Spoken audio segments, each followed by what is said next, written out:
Dr. Eleanor Reyes stood before her life's work, a towering circular frame of gleaming metal and pulsing circuitry that dominated the cavernous laboratory hidden beneath the Sierra Nevada mountains. 30 years of research, 11 patents for failed marriages, and one estranged daughter had led to this moment. The quantum tunneling portal, her magnum opus, was finally ready for activation. Final diagnostic check complete, announced Cami, the computational artificial matrix intelligence that Eleanor had coded during her second PhD. All systems nominal. Portal integrity at optimal parameters. Eleanor ran her fingers over the silver streaks in her once black hair. At 58, she had sacrificed everything for this moment, the chance to bridge the impossible gap between galaxies, to witness what lay beyond the cosmic horizon, not through the passive lens of astronomy, but with humanity's physical presence. "Begin power sequence," she commanded, her voice steady despite the adrenaline coursing through her veins. Around her, a team of 22 scientists, engineers, and military observers watched in tense silence. General Harrison Wells, the project's Pentagon liaison, checked his watch impatiently. "Dr. Reyes, we have a narrow window. The president expects an update in 40 minutes. Eleanor didn't bother looking at him. "Science doesn't adhere to political timetables, General. $500 billion of taxpayer money does," he countered. Dr. Maya Chun, Eleanor's protege and the project's quantum engineering lead, spoke up from her station. "Core temperature stabilizing at minus 272 Celsius. Quantum field stabilizers engaging." Eleanor nodded. The technology they were pioneering went beyond theoretical physics into the realm of what ancient humans might have called magic. The Chandrasekhare's theory postulated that space-time could be folded at a quantum level through artificial wormholes, creating stable bridges across cosmic distances. If successful, they would send a probe to Andromeda, 2.5 million light-years away, and receive data back instantaneously. "Initiating harmonic resonance sequence," Eleanor announced, pressing her palm against the biometric scanner. The machine's hum deepened, vibrating through the concrete floor. "Cami, display target coordinates." A three-dimensional hologram appeared, showing the spiral arms of the Andromeda galaxy, zooming in on a star system Eleanor had selected, one with spectral signatures suggesting an Earth-like planet. "Quantum entanglement established," Maya reported, excitement breaking through her professional demeanor. "Bridge formation initiating." Inside the metal ring, space itself seemed to ripple like water, darkening to an inky blackness that wasn't quite the absence of light, but something deeper, the absence of reality itself. Then, a pinprick of light appeared at its center, expanding outward until it filled the entire 20-meter diameter of the portal frame. Eleanor felt her breath catch. Within the circle was not the star system they had targeted, but a vista of swirling purples and blues, cosmic gas clouds illuminated by distant stars. "Coordinate variance detected," Cami warned. "Target location recalibrating." Before Eleanor could process this information, the portal's light shifted from steady blue to a pulsing red. Alarms blared throughout the facility. "Power surge in the quantum stabilizers." Maya shouted. "Something's creating feedback in the bridge." "Something?" General Wells stepped forward. "What do you mean, something?" Eleanor was already racing to her terminal. "Cami, initiate emergency protocols. Prepare for controlled shutdown." Unable to comply, the AI responded, its normally smooth voice fragmented. "Unknown entity detected within the bridge matrix. It appears to be communicating with the system." The words had barely registered when the portal's light flared blindingly bright. Eleanor shielded her eyes, and when she looked again, the portal had changed. It now showed what appeared to be a cavernous space, similar to their own facility, but constructed of some iridescent, organic-looking material. And standing directly in the center of this alien space was a figure. It wasn't humanoid. Not exactly. It stood on three limbs that functioned as both legs and manipulators, its body a cylindrical mass of what looked like translucent tissue through which pulsed bioluminescent fluids. Where a head might be on a human, this being had a cluster of sensory organs arranged in a spiral pattern. For several heartbeats, no one moved or spoke. Then, impossibly, the alien took a step forward, not through its side of the portal, but directly into the laboratory. The security team reacted instantly, raising weapons. General Wells barked an order. Hold positions. Do not fire unless I command. Eleanor found herself moving forward, her scientific curiosity overriding her fear. Wait, she called out, raising her hands to both the security team and the alien visitor. It hasn't shown hostility. The being paused, its body pulsing with patterns of blue and green light that reminded Eleanor of neural activity. Then, it produced a sound, not from any obvious mouth, but from its entire body, a series of melodic tones that reverberated through the chamber. Cammy's systems flickered, and then the AI spoke, translating unknown linguistic pattern. Approximate translation achievable. You have reached across the void, Cammy translated, the alien's tones continuing beneath the AI's voice. We have been waiting. Dr. Zachariah Foster hunched over his workstation, rubbing bloodshot eyes as he reviewed the quantum oscillation patterns for the 20th time. 3 days had passed since the unscheduled arrival of what the team now called the Ambassador, and he still couldn't determine how the alien had hijacked their portal technology.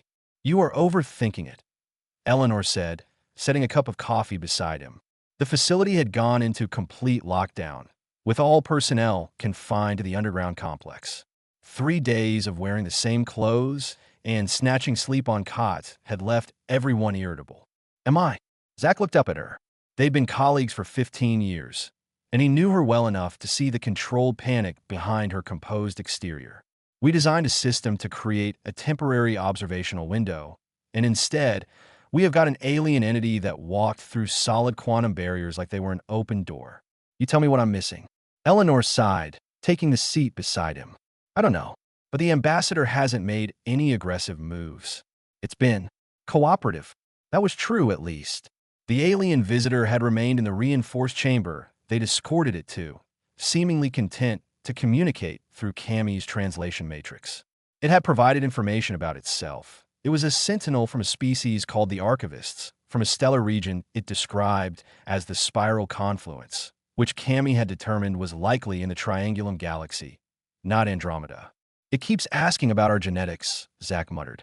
Why the fixation on human DNA? Eleanor was about to respond when Maya rushed into the room, tablet in hand.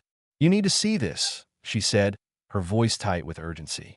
The ambassador just shared something with Cammy. You need to see it. They followed her to the primary command center, where General Wells and a team of scientists were gathered around the main display. On the screen was a three-dimensional representation of a double helix, human DNA, alongside another spiral structure that was similar, yet alien in its configuration. The ambassador claims this is the genetic structure of their ancestors, Maya explained. And this, she swiped to show a comparison analysis, is what Cammy found when comparing it to human DNA. Eleanor felt her heart rate accelerate. The comparison showed a 38% structural similarity, far beyond what would be expected from convergent evolution across galaxies. That's impossible, Zach whispered. General Wells turned to Eleanor, his expression grim.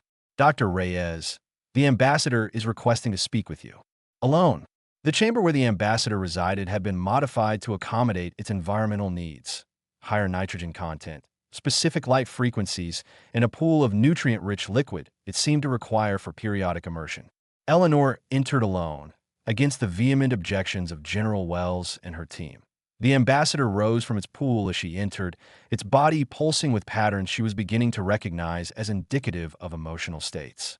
This pattern suggested what Cammy had tentatively identified as solemn anticipation. Eleanor Reyes. It communicated, the words translated through her earpiece. Architect of bridges. I'm told you wanted to speak with me, she replied, maintaining a respectful distance. The ambassador's body shifted, extending one of its limbs to activate a device it had constructed from components it had requested, a small projector that now displayed a holographic image of space. Your people believe you are the first to attempt contact between galaxies, it stated. This is incorrect. The hologram shifted, showing a planet that looked startlingly like Earth, but with unfamiliar continental arrangements. 300,000 of your years ago, my people detected signals from this world. We were already ancient then, having survived our own near extinctions and the death of our original star. We had spread across our galaxy and developed technology to observe others.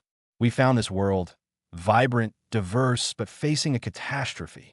The hologram showed a massive asteroid approaching the planet. The dominant species was primitive by our standards, but demonstrated remarkable potential. They had developed rudimentary tools, art, social structures, the foundations of what might become a civilization to rival our own. But they would not survive the impact. Eleanor felt a cold certainty forming in her mind. What did you do? We intervened. The ambassador's colors pulsed in what Cammy had suggested was their equivalent of pride. It was forbidden by our own laws, but a faction among us could not bear to watch such potential extinguished. We had to send a genetic repository, our equivalent of your Noah's Ark, but no physical vessel could survive the journey between galaxies. The hologram showed something that resembled the portal Eleanor had built, though clearly more advanced. We created a quantum bridge, much like yours, but we could not sustain it long enough to send a vessel. Instead, we sent genetic material, the building blocks of our own biology, encoded with our knowledge, our history. We seeded your world with fragments of ourselves. Eleanor felt lightheaded. Are you saying that humans are descended from your species? No, the ambassador clarified. Your evolution was your own, but we enhanced it, accelerated key developments. The capacity for abstract thought, complex language, the curiosity that drives you to reach beyond your world. The revelation struck Eleanor like a physical blow. Humanity's greatest achievements, their art, science, the very qualities they prided themselves on, had been engineered by an alien hand. Why are you telling me this? She asked, her voice barely above a whisper. The ambassador's colors darkened. Because the same threat that faced that ancient Earth now faces all life in this region of the cosmos. We have detected what your astronomers would call a gamma ray burst forming in a nearby galaxy. When it detonates, it will sterilize thousands of worlds, including Earth. It extended a limb toward Eleanor. We cannot prevent it, but together we might save what matters most, the continuation of our shared legacy. The emergency summit convened in the facility's conference room had the atmosphere of a war council.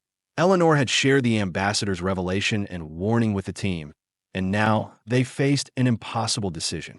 Let me get this straight, General Wells said, pacing the length of the table. An alien shows up, claims to be our ancient benefactor, tells us Doomsday is coming, and offers to help us evacuate Earth through the portal? Not exactly, Eleanor corrected. The portal can't be stabilized enough to move billions of people. The ambassador is proposing we send genetic repositories, cultural records, and a limited number of humans to their galaxy, where they have prepared worlds for colonization. Dr. Sofia Rodriguez, the team's astrophysicist, looked up from her calculations. I have confirmed the ambassador's warning. There is a Wolf-Rayet star in the direction it indicated, approximately 30 light-years away. If it goes hypernova, as predicted, Earth would receive a lethal dose of radiation in the next 2 to 5 years. Can we verify this independently? General Wells demanded. For all we know, this could be an invasion strategy, convince us to willingly abandon our planet. To what end? Maya challenged. If they wanted our planet, their technology clearly allows them to take it by force. Zach, who had been silent until now, spoke up. There's another possibility no one's mentioning. What if this is a test? All eyes turned to him. Think about it, he continued. A species that claims to have given us our problem-solving abilities presents us with the ultimate problem. Do we panic and flee? Or do we demonstrate the very qualities they supposedly gifted us with? Eleanor felt something stir within her, a recognition of truth in Zach's words. You are suggesting we try to prevent the hypernova. I'm suggesting we look for solutions beyond evacuation, Zach clarified. The ambassador's people might have given up, but humanity has a long history of refusing no-win scenarios. General Wells studied Zach with newfound respect. What did you have in mind, Doctor? We have just built a device capable of bridging galaxies, Zach said, gesturing toward the portal chamber. What if we could use that technology not just as an escape route, but as a tool? The next 72 hours passed in a blur of feverish activity. The ambassador, initially skeptical of the humans' alternative approach, had eventually provided crucial insights into how the portal technology could be modified. The plan that emerged was audacious to the point of madness. But as Eleanor reminded her team, desperation was often the mother of innovation. The concept is simple, Eleanor explained to the president and joint chiefs of staff via secure video conference. We can't stop the star from going hypernova, but we can redirect the most destructive energy away from our region of space. On the screen behind her, a simulation showed multiple portal apertures positioned strategically around the Wolf-Rayet star. By creating a network of quantum bridges, we can essentially create release valves for the stellar explosion, channeling the gamma radiation into uninhabited regions of space or even into the voided areas between galaxies. And the ambassador's people will help implement this? The president asked. Eleanor glanced at the alien being, who stood quietly at the back of the room. Yes, they have the technology to create the necessary portals, once we provide them with our breakthrough in stable quantum tunneling, which means sharing our most advanced technology with an alien civilization, General Wells pointed out. A civilization that's millions of years ahead of us technologically, Maya countered. We're not giving them anything they couldn't have developed themselves. We are simply showing them a different approach, a human approach. The president leaned forward. And you are confident this will work? Eleanor met her gaze steadily. Madam President, in science, confidence is a luxury rarely afforded. What I can tell you is that our simulations show an 83% probability of success, and that this represents humanity's best chance not just for survival, but for demonstrating our value as a species worthy of the cosmos. After a moment of silence, the president nodded. Proceed, Dr. Reyes. God help us all. The primary portal had been expanded to 3 times its original size, requiring a reconfiguration of the entire facility. Through it, Eleanor could see the Archivist homeworld, a breathtaking landscape of crystalline structures and bioluminescent vegetation under the light of 3 moons. Teams of humans and Archivists moved back and forth through the portal, coordinating the most ambitious engineering project in human history. Maya approached, handing Eleanor a tablet showing the latest telemetry. Portal network is at 62% completion. The ambassador's ships have placed 15 stabilizers around the Wolf-Rayet star. We're right on schedule. Eleanor nodded, though her expression remained tense. And our contingency plan, Operation Lifeboat, is proceeding in parallel, Maya confirmed in a lower voice. The genetic repositories are prepared, and the colony ship construction is underway. If the portal network fails, we will be ready to save what we can. A familiar presence moved beside them. The ambassador, its colors pulsing with what they now recognized as thoughtful consideration. Your species continues to surprise us, it communicated. For millennia, we have observed humanity from afar, watching your wars, your struggles, your painfully slow technological advancement. Many among us questioned whether our ancient intervention had been worthwhile. And now, Eleanor asked, now we understand what we could not see before, that the strength of humanity lies not in the genetic enhancements we provided, but in something entirely your own. And what's that? Maya asked. Your stubborn refusal to accept limitations, the ambassador replied. Where we saw an inevitable disaster and sought merely to preserve a sample of life, you saw a challenge to overcome. This quality was not our gift to you. It is uniquely human. Eleanor was about to respond when alarms blared throughout the facility. One of the Archivist scientists rushed toward them, its movements conveying urgent concern. The star is destabilizing faster than predicted, the ambassador translated.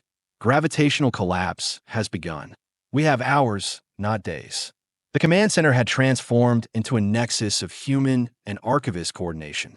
Holographic displays showed the Wolf-Rayet star, now visibly pulsating as its core collapsed. We have only completed 19 of the 24 planned portals, Zach reported grimly. The containment field won't hold with that many gaps. General Wells, who had become an unexpected advocate for the joint human Archivist mission, studied the tactical display. What if we reconfigured the existing portals? Changed their positions to compensate for the missing ones? An Archivist scientist made a series of tonal communications that Cammy translated.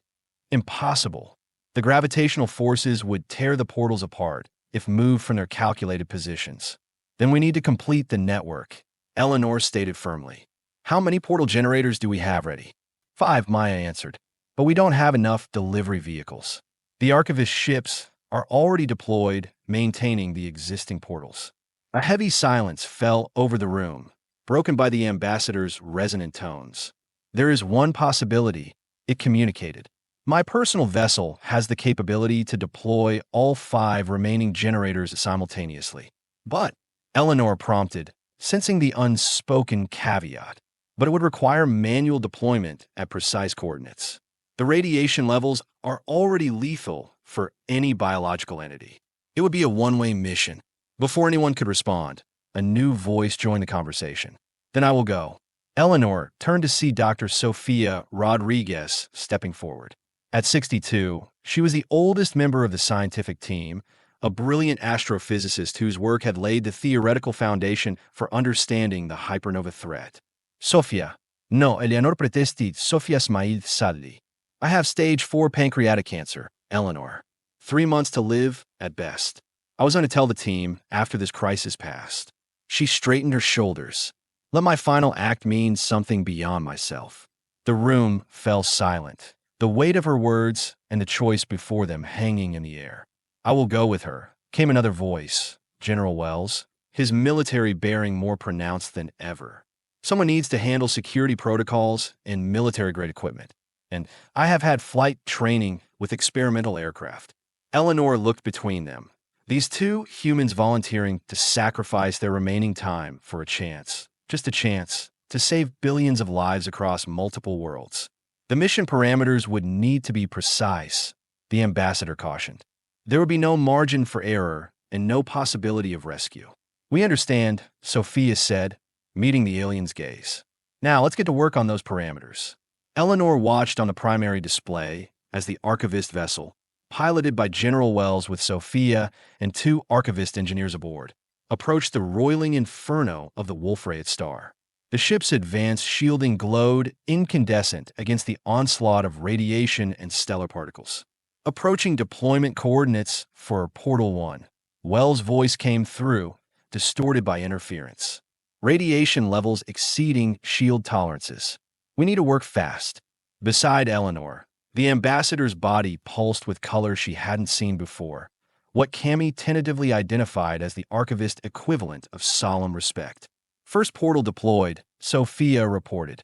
Stabilization matrix engaging. It's holding. On the holographic display, a tear in space appeared near the star's northern pole, swirling with quantum energies. Immediately, a stream of stellar material and radiation began flowing through it, redirected to empty space 50 light-years away. Moving to coordinates for Portal 2, Wells announced. Ship integrity at 74% and falling. Eleanor clenched her fists as she watched the vessel navigate through the star's increasingly violent coronosphere. They deployed the second portal, then the third, each one linking to a different empty region of space, creating a network of pressure valves for the coming explosion. Fourth portal deployed, Sophia reported, her voice noticeably weaker. Radiation sickness setting in. Administering final medical protocols. Ship integrity at 38%, Wells added. We are losing structural cohesion. One more to go. The horrifying reality of watching their colleagues approach death, moment by moment, weighed on everyone in the command center. Yet there was also something transcendent in the scene. Human beings, facing the end with clear-eyed purpose, extending their hands to save not just their own species, but life throughout their cosmic neighborhood. Final approach, Wells announced. Navigation systems failing. Switching to manual control. The vessel lurched on the display, fighting against the star's gravitational forces. For a heart-stopping moment, it looked as though they might lose control, but then the ship stabilized. Portal 5 deployment in progress, Sophia reported. 30 seconds to activation. Eleanor held her breath as the final seconds counted down. On the display, the ship was visibly breaking apart, its shields failing against the star's fury. Portal activated, came Sophia's final transmission. It's beautiful from here, Eleanor. Like watching the universe being born in reverse. Tell everyone. Tell them we saw something no human was ever meant to see, and it was worth it. The transmission cut off as the ship disintegrated, but on the display, the fifth portal flared to life, completing the network. Immediately, the instruments showed the hypernova is building pressure, finding release through the artificial channels, venting its destructive potential away from populated space. It's working, Maya whispered, checking the readings. The gamma radiation is being redirected. Earth will be spared. Eleanor felt tears on her cheeks as she turned to the ambassador. They did it. They saved us all. The ambassador's colors shifted to a pattern they had never seen before, a cascading spiral of gold and silver. In all our eons of existence, it communicated, we have never witnessed such a sacrifice for others. We believed we had given humanity its greatest gifts, but today, humanity has given us something far more precious, a lesson in what it truly means to be a sentient being worthy of the stars. 6 months later, Eleanor stood before the expanded portal, watching as human and archivist scientists worked side by side on new projects. The averted crisis had led to an unprecedented era of cooperation between the two species. The archivists had shared medicinal knowledge that would extend human lifespans by decades, while humanity had provided fresh perspectives on quantum physics that even the advanced aliens had overlooked. The cultural exchange program is ready for the first group, Maya reported. Now the project's co-director alongside an archivist scientist they had nicknamed Aurora for its colorful patterns. 30 scientists will visit the archivist homeworld, and 15 of their researchers will remain here. Eleanor nodded, though her attention was focused on the memorial that had been installed beside the portal. A simple plaque bearing the names of Sophia Rodriguez and General Harrison Wells, along with the words, "They showed us the stars and taught us to be worthy of them." The president's asking again about weaponizing the portal technology, Maya said quietly. The military sees strategic applications. Tell her what we have told her before. Eleanor replied firmly. This technology exists to bridge worlds, not to threaten them. Sophia and Harrison didn't die to give us a new way to destroy each other. The ambassador approached, its movements now familiar and almost comfortable to Eleanor's human perceptions. Your Council of Nations has approved the Joint Stellar Monitoring Program. It communicated. Together, we will map potential cosmic threats centuries before they emerge. And if we find more, Eleanor asked, more worlds in danger, more civilizations facing extinction, then we will do what we have learned from humanity. The ambassador replied, we will refuse to accept inevitability. We will find a way. Eleanor smiled, turning her gaze back to the portal and the vista of the archivist homeworld beyond. Through the quantum bridge she had created, she could see one of their crystalline cities illuminated by an alien sunset, beautiful in its otherness yet somehow familiar in the purposeful movement of sentient beings going about their lives. The portal that had been designed to peer across galaxies had instead opened a door to humanity's future, not as conquerors or even explorers, but as problem solvers, as beings whose greatest strength lay in their refusal to accept that anything, even the death of a star, was beyond their capacity to address. You know, Eleanor said thoughtfully, when I built this portal, I thought the greatest discovery would be what we found on the other side. And instead, the ambassador prompted. Instead, the greatest discovery was what we found within ourselves when something unexpected came through first. She placed her hand on the memorial plaque. Humanity had the capacity for this kind of sacrifice, this kind of vision, all along. We just needed the right challenge to bring it forth. As if in response to her words, the portal's energies pulsed briefly brighter, illuminating the laboratory in a wash of light that seemed to bridge not just the gap between galaxies, but between two species' understanding of their place in the cosmos. Together, they faced the portal and what lay beyond. Not an ending averted, but a beginning embraced, with all its unknown perils and infinite possibilities.